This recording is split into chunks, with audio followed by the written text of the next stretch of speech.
Good morning guys! Ito na naman ang inyong Lolang Makulit for today's videos. Isama nyo na rin sa menu ng Facebook. Gagawa tayo ng spaghetti alla puttanesca.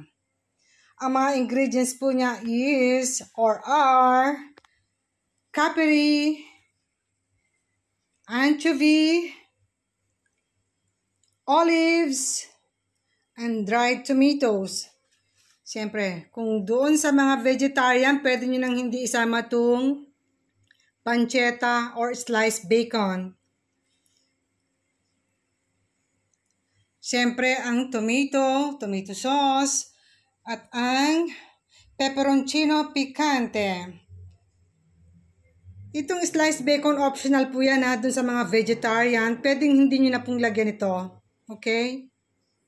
So, umpisahan na po natin ang pagluluto. Ang pangalan po niya spaghetti puttanesca. Yan po ang original name sa Italian. Sa kasirola, magpapainit po tayo ng tubig at lalagyan po natin ng isang kutsarang asin. Hintayin po natin kumulo at pagkakulo niyan, saka natin ilalagay ang pasta. Ang gagamitin kong pasta, spaghetti number 3. 5 minutes lang po yan, luto na.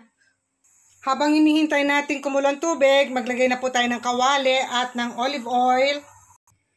Unahin natin lutuin siyempre yung sliced bacon.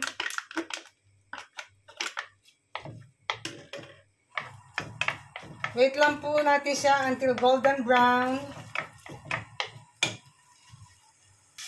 Nakita nyo naman ang ating tubig kumukulo na, so pwede natin ilagay yung pasta.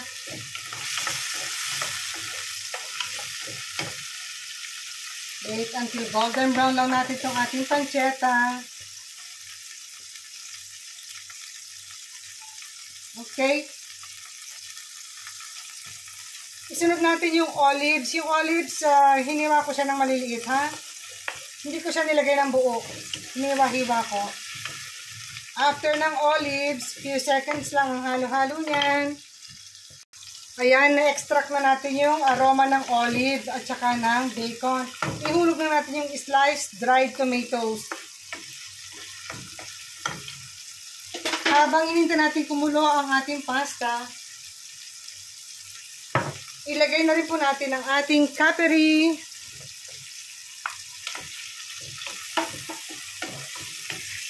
Okay, maglala, sabay maluluto yan, yung pasta at saka yung sauce. And then, yung ating anchovies. Yan po yung dilis anchovies.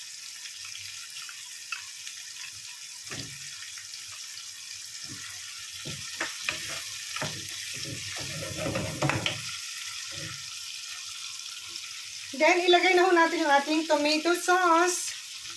Yan yung tomato sauce na gusto niya pwede.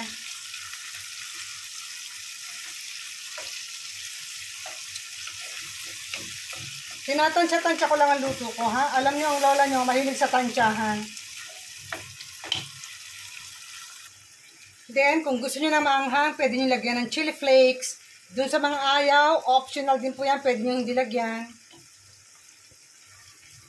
Tansya-tansya. Huwag marami, baka sumabara sa anghang. Yan, ready na yung ating sauce at ang ating pasta. Sabay lang din siya naluto. Yun na ho ang pinakamabilis lutuin. O, sige, i-drain na ho natin yung ating pasta.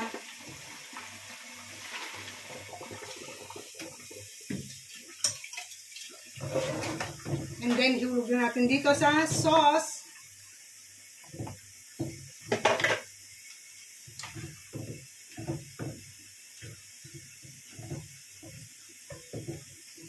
Ayan ang ating puttanesca. Kung tawagin nila yan sa Amerikano, spaghetti beach.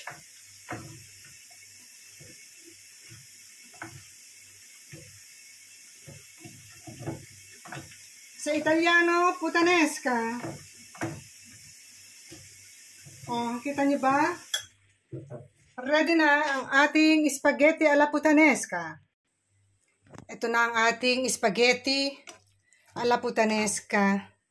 So, ano pang hinahintay nyo? Gawin nyo na. Napakadali at napakasarap. Italian cuisine. O, ayan, pinlating na natin. Ito ang portion ni Lolo Fabio. At ito naman ang sa akin. Enjoy eating, guys. Thanks for watching. Ciao, ciao.